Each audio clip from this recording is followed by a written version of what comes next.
ụmụ ibe ekenekwa m ụnụ. Ụmụ ibe ọ ndị ndozi ọdịnala na-ekene ụnụ. Onye si na ọ bụghị ọ bụrụ ya ome gịnị mkpọmkpọ ka anyị na-akpọ m Igbo aka mma iri afọ kwọwa ete.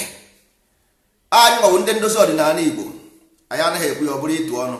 Ọ bụ ihe nna nna anyị ha mere ka anyị na-eme. Onye ọrụ ha ọrụ ya chọrọ ebe ọ ga-eje. Ndozi ọdịnala iwu for moral standard nke nna nna anyị ha biri. The Osu system ọ ihe bụ ndozi ọdịnala. Nwanne ime arụ ana Igbo achụọ gị ọsọ, maka na ana Igbo stand for soul. Ala mean soul, soul mmụọ, because ala bụ the effect of the cause, effect of the cause. And for you to know ihe ana bụ, ị ga-amarịrị the source of the cause. If you know the source, then you know the outcome. You know the outcome, you know the source. How can you know the outcome? Ndị mmadụ na-eme ihe ọjọọ, ha na-eso n'okpuru bed. Ị na-eme ihe ka ị na-eso n'okpuru bed. Nwanne, why are you want to zụọ n'okpuru bed? Nwanne, ihe ọma na anya agbara akwụkwọ, ihe ọma dị mma. Ọnwụ ndị a na-eme ihe ọjọọ na-ebugharị flag, a na-agbagharị free ese n'otu osu. Kedu ihe bụ osu? O nwere ihe gbasara osu na onye achụpụrụ n'obodo? Mba, ọwụ system ka a na-ekwu maka ya. It's a system. The same thing you need to do about judicial system of government. Okay, if ọ bụrụ na ana Igbo is the soul, and the soul achọghị ihe ọjọọ, not the pure. Na nwanne cheki enyi na the soul is pure. Naturally, the soul can never accept impure something.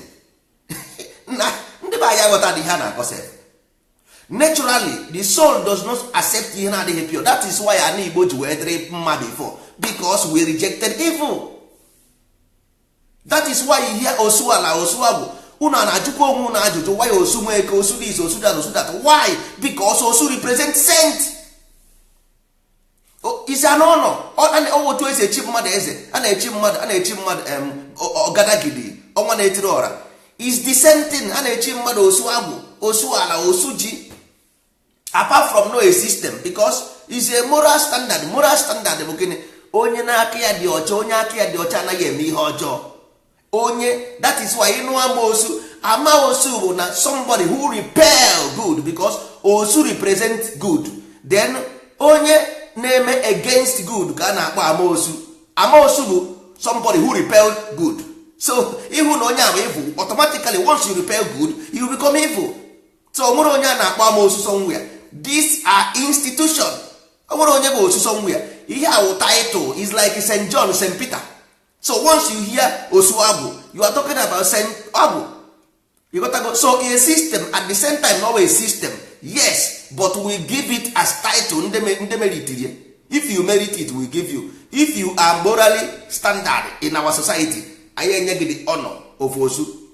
You might have for them to destroy your land. They must attack the main system, because the system is about moral. So if they attack your moral system, can you hear me today? What is happening? Because somewhere in na Igbo have modern sleep. Because why? Iji ọjị n'aka, the ọjị with the carbon number 6. Then ngịnwa na onwe gị ji ọjị n'aka. Who break the ọjị? Ngịnwa break the ọjị. Ịkụwa the ọjị isi na ịta ọdịa ịtata ife ịtata ndụ. Ngwa na anya, the 6 with the evil, ngwa with the thunder, ekwensu, the thunder that break the ọjị. Then the light come, because out of chaos come order. After the thunder come light. Now haton wee kwensu to evil. Na nwanne, your system is been kekwen nke ga-esozi. The system mere gị mmadụ, the system who made your fathers great men has been destroyed. Kedu system ị nweziri na? You don't have no system, because if you believe that na ekwensu bụ somebody somewhere nwere mpi, na ekwensu bụ somebody somewhere nwere mpi, ihe ahụ na afụ nwere mpi abụrụ ekwensu. Ihe a bụ goat. Ọ bụ onye that is onye azụ ha azụ, onye azụrụ azụ ka ọ bụ. Anytime you see human being with goat, it mean onye azụrụ azụ. Ọ ihe ọ na-akọwa. Ewu bụ ihe unconstructed, because n'ala Igbo mgbe ndị ochie, ewu bụ to build construction, but anyị na-akpọzi ewu arụ ahụ anyị na-akpọzi ya. We go away from the ewu to arụ. Anyị nwego nsogbu, because arụ practically work. If I am working, ọ bụ na m na-arụ ọrụ na construction company, it becomes ana m arụ ebe a na-ewu ụlọ. Anaghị m arụ ụlọ, ana m arụ ebe a na-ewu ụlọ. so I am working in construction company but mba ana m arụ ụlọ ịhụ ya. So ịghọta ha igbo ahụ abanyeghị. So ebe a ka anyị si wee nwee nsogbu.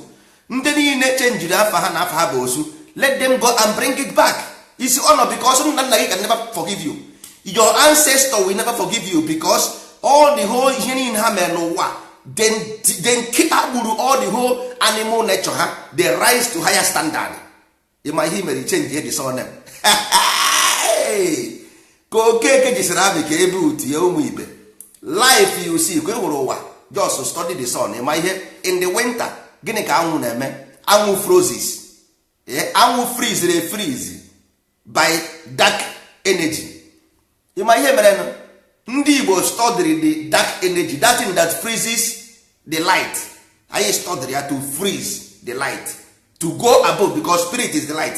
For us to go above ka anyị ga-esi wee go above spirit, we must freeze the spirit. onye the source of this ihe ndị mmadụ na-ejutụdị aka ọgwụ ọ bụrụ ya because the problem abụghị maka ọgwụ na ọgwụ na onye nwere the information adịrọ standard enough to manage them. nsogbu wee dịrị n'obodo because ha bịara kụsazie the land gwa gị na all those institution mere gị mmadụ bụ ihe ọjọọ, nyezie gị nonsense ahụ ibu akpagharị now they will glorify you. Everybody echie ya echichi, onye pụtazie echie ya chief, chie ya ọgadagidi, ọ gbara ihe a na-akọ ọ bụrụ ego bata ya aka ọ na-aga ego na-ebi na-aza ọka ahụ mee everywhere nganga egbuo na nwanne. We have fallen, the mighty has fallen. ọ ka mma na anyị ji n'oge kịta chọwa ego echi before chi ejie ịghọtago. So all those ndị Igbo enwere ihe a na-akpọ onwere ekwensu, ihe anyị nwere ajọ mmadụ ya bụ ajọ mmụọ. So if we control ajọ mmadụ we have control ajọ mmụọ ịghọtago. So na ana Igbo nwere all those things adịrọ.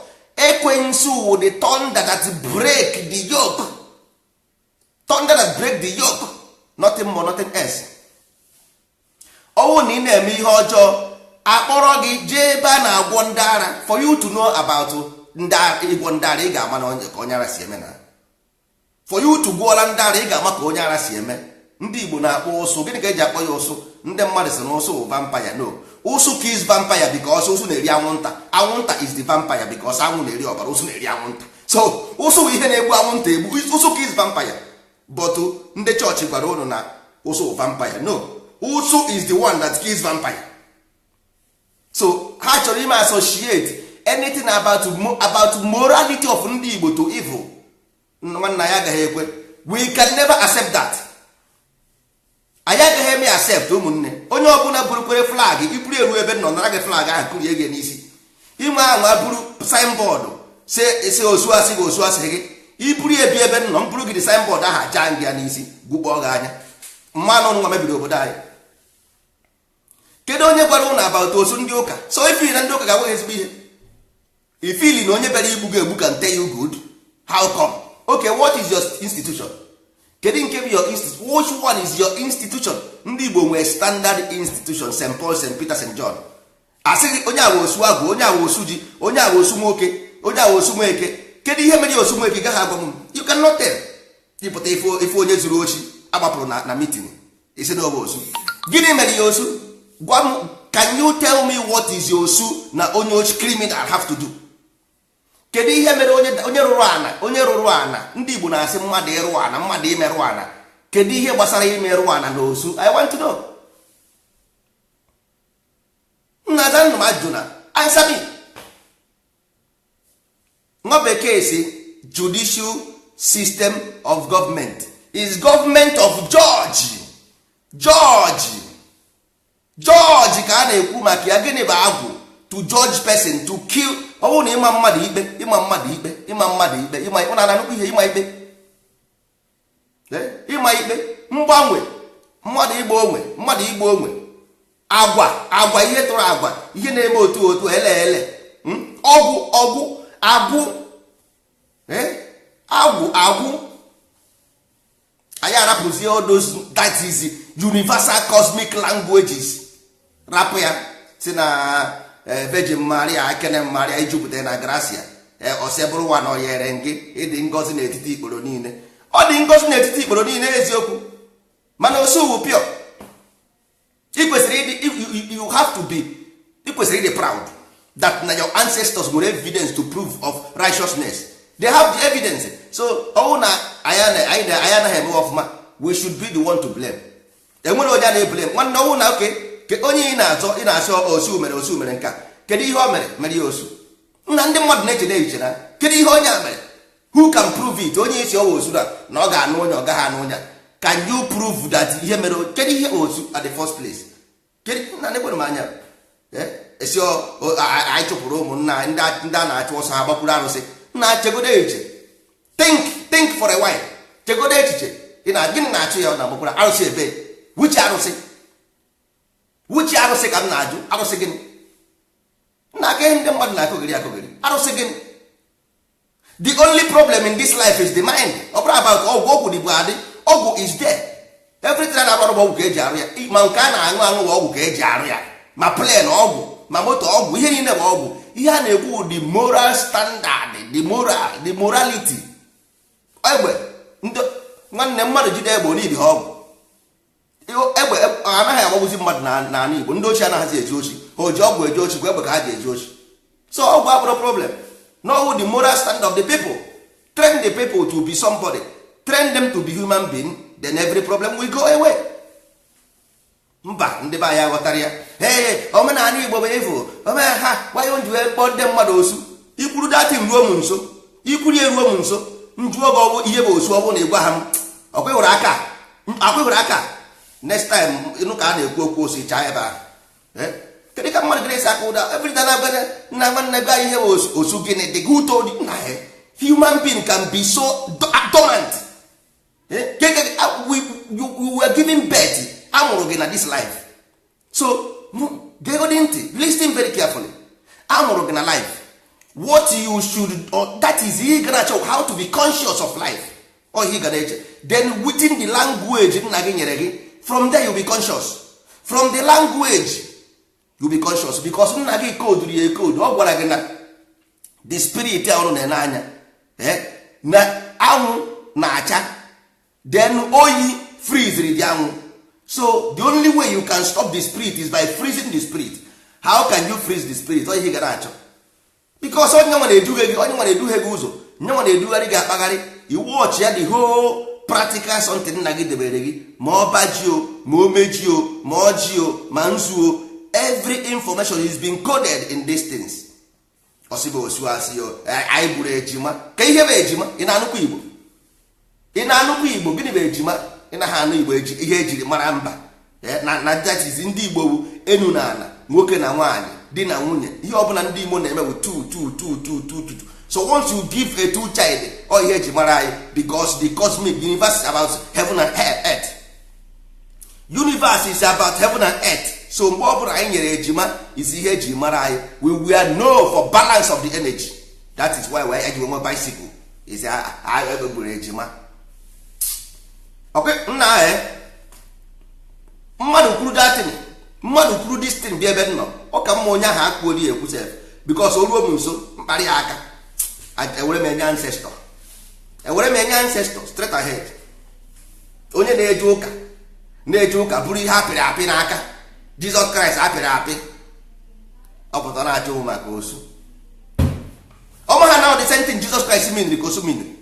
Ọma ha na the same thing Jesus Christ miniri ka St. Peter miniri. Ọmara onye rere nkịta goro enwe, irere nkịta goro enwe. Everything church na-eme, everything church na-eme is in your own way of life. Irapụ ya, hapụ ya, chọrọ nonsense, because na ị na-eje ụka ka ịgwazie m nna nwanne, my mind is above your mind. Kedu ihe ị na-akụ? Ghọtagodi ihe ị na-ekwu. Understand yourself. If you does not, even when you ghọtara ihe ị na-ekwu, is your own problem. Ịchọrọ ka mma accept your language nna m nyere m, a whole language e nyere m, osu nwere meaning. It has a meaning. Turn ya opposite, onye gị usoro. Kpọkarịa osu opposite, ọ sị gị usoro. Ịdada, ị na-anụkwa Igbo. Call the osu opposite, call it opposite. Osu opposite is usoro the way. Call it opposite. Mmadụ anaghị anụ Igbo, ọ na-abịa na akọrọ m nonsense. Ị naghị anụ Igbo, you don't hear Igbo. Onye ka a na-ekwu ndị be anyị, nna nna anyị si anyị after the metal, because metal uzu particles. After the particles, what comes next? Elevation. because after the particles ikuku nkwọ kedu ihe eji akpọ igbo nkwọ akwụ na-akwụ osisi unu na-akwụ osisi Ọnịcha ka ihe eji akpọ Ọnịcha otu nkwọ because nkwọ na ọchawa ofu nkwọ na ọchawa ofu ị na-acha ọsịgị chara moto na-achara moto demarcation kwọbie osisi demarcation ka a na-ekwu maka ya mba nkwọ is the messenger agụ nkwọ who is the messenger here eji akpọ ya igbo nkwọ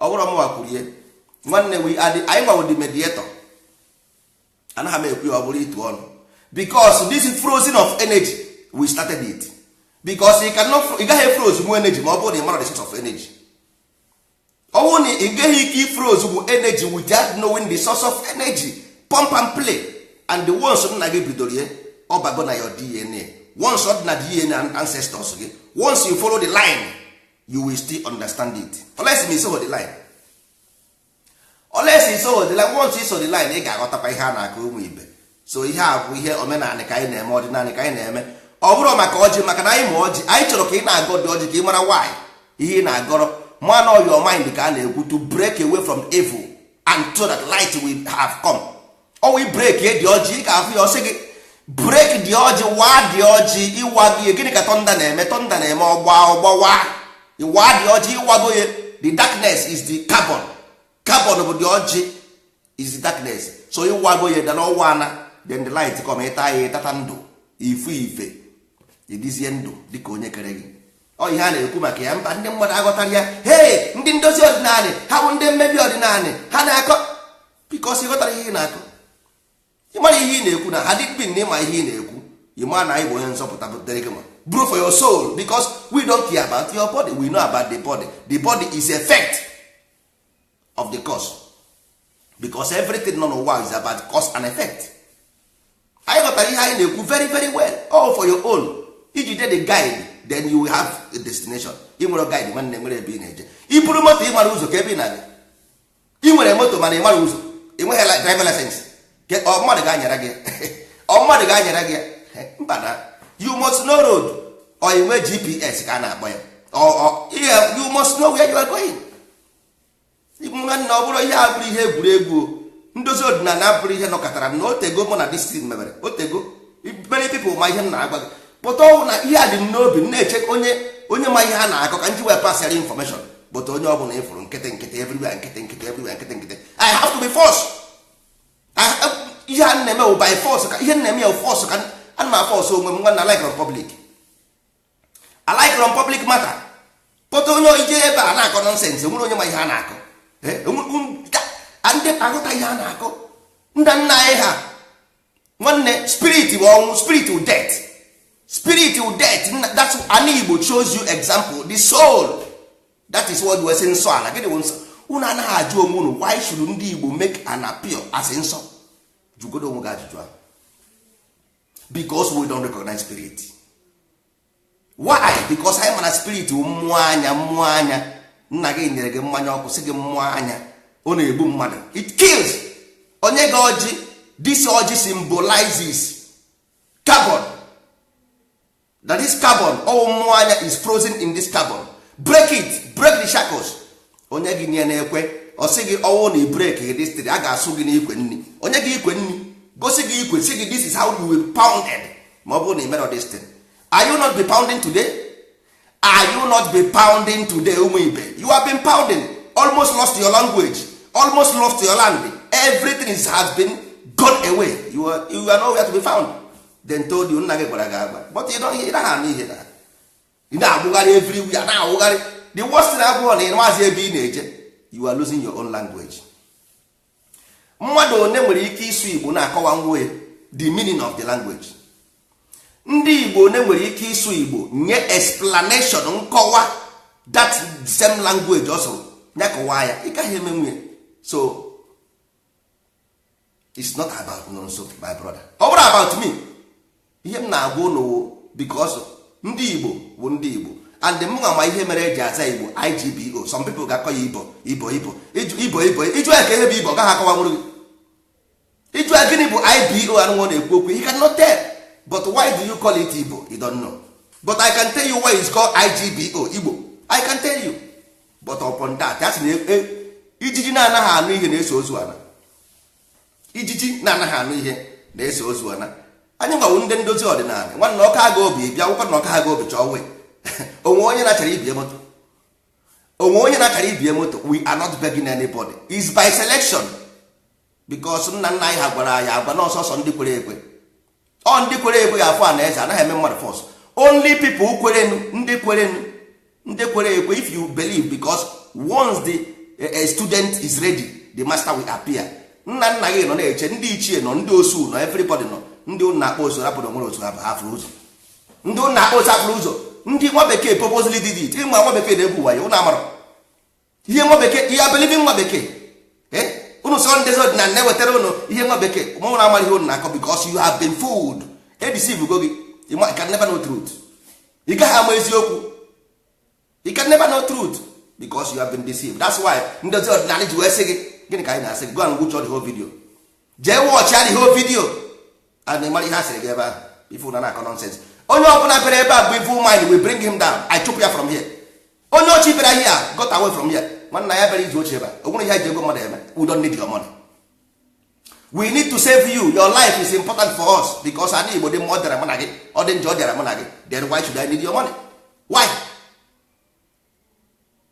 Anyị Igbo dị mma ọ dịara mụ na gị, ọjọọ njọ jọrọ mụ na gị. Then ike ihe ịchọrọ mmadụ atọ mbịa ebe a na-ekwufusi akpịrị m mba ọ because of na Igbo ma ọ mara mụ na gị, ọjọọ njọ jọrọ mụ na gị. That's why I give stress. I give out because m mana ọ dị mma ọ dị taa ọ dịbara taa ọ dịbara gbuo. Osita a dị mma ọ dịbara gbuo. Onye ka dị na-agbara mbọ ka m fụ na ọ dị mma, ndị ọ ga-adịrịrị mma, onye ọ kara obi ọkwa nna ọka ha gị obi nwanne.